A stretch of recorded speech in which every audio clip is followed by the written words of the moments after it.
पहला दिन है सप्ताह का रविवार, इसको उर्दू में कहते हैं इतवार, है ना? इतवार भी तो कहते हैं। अच्छा, इतवार का अर्थ क्या है? एतवार है इतवार का अर्थ है भरोसा, विश्वास। बोले तुम मेरा इतवार करो तो मैं आऊंगा जरूर, है ना? इतवार माने विश्वास। जब हमको एक दूसरे के प्रति विश्वास होगा, या ये कहने कि जब हमको भगवान के प्रति विश्वास होगा, आपके प्रति विश्वास होगा, तो फिर हमारा तुम्हारा आपस में कभी बैर नहीं होगा। हम दोनों आपस में मिल के रहेंगे, क्योंकि अगला दिन जो है वो सोमवार, और सोम का अर्थ है सुमति। सोम का अर्थ है सुमति। जब एक दूसरे पर भरोसा है, एतबार है, विश्वास है, तो झगड़ा होगा नहीं। तो झगड़ा नहीं होगा तो हम सब कैसे रहेंगे?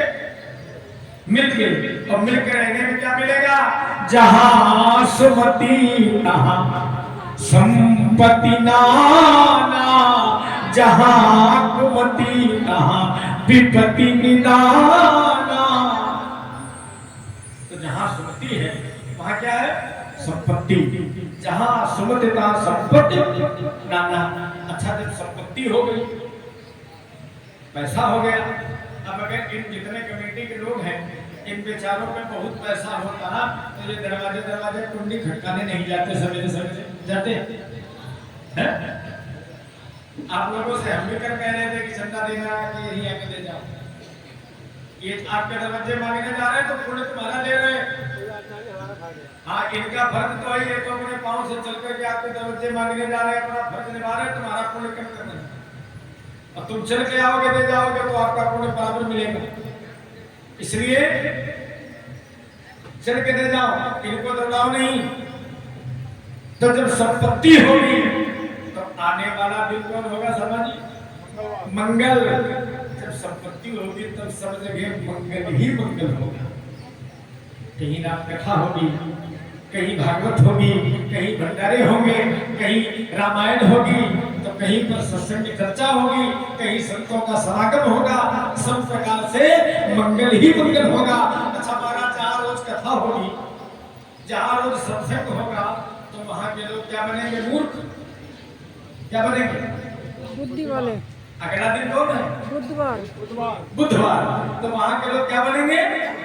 बुद्धिमान बनेंगे। और जब बुद्धि आ गई, ज्ञान आ गया, तो अब बोले हमें एक आवश्यकता रहेगी। वो क्या? गुरु बिन भवन निधि डरे न कोई।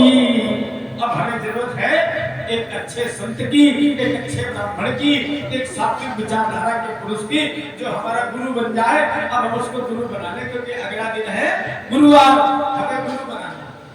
अब महाराज जब गुरु बन गया, गुरु ने अपना हाथ हमारे सिर पर रख दिया, तो कुंडली में जिसका गुरु बलवान, उसका चेला पहलवान। अगर गुरु हमारा बलवान है तो दो बड़े क्रूर ग्रह हैं, शुक्र और शनि। ये कितने भी दुष्ट हों, पर अगर हमारा गुरु बलवान है तो न मेरा शुक्र कुछ कर पाएगा और न शनि कुछ बिगाड़ पाएगा। इसलिए दिन कितने? 7। और इन 7 दिनों को अगर हमने सफल बना लिया तो समझो हमारा जीवन धन्य हो गया। हाँ भाई, 7 तो दिन है, और 8वां दिन नहीं, वो है परिवार, है ना? वो है परिवार। अब इन 7 दिनों को जब सफल बनाओगे, तभी तो परिवार का सानिध्य और सानिध्य मिलेगा। और जब एतवारे नहीं होगा, जब सोमवारे नहीं होगा, सुमति नहीं होगी, तो फिर परिवार तो मारा मारा फिरेगा। कोई वहां पड़ा, कोई यहाँ पड़ा, एक दूसरे को सामने देखा तो मुंह फेर लिया, बात नहीं करते, हमारी बोलचाल नहीं है, फिर कहेगा परिवार, है ना? इसलिए पहले एतवार, फिर हो सोमवार, तब सारे हो मांगलिक कार्य, फिर बने बुद्धिमान, मिल जाए गुरुदेव, शुक्र शनि कुछ बिगाड़ ना पाए, तब सुखी रहेगा हमारा परिवार। बोलो बाके बिहारी लाल की। अगर परिवार को सुखी रखना है तो एतवार करना सीखो। एतवार करो तो तभी परिवार सुखी रहेगा। तो अभी गुरु की आवश्यकता है।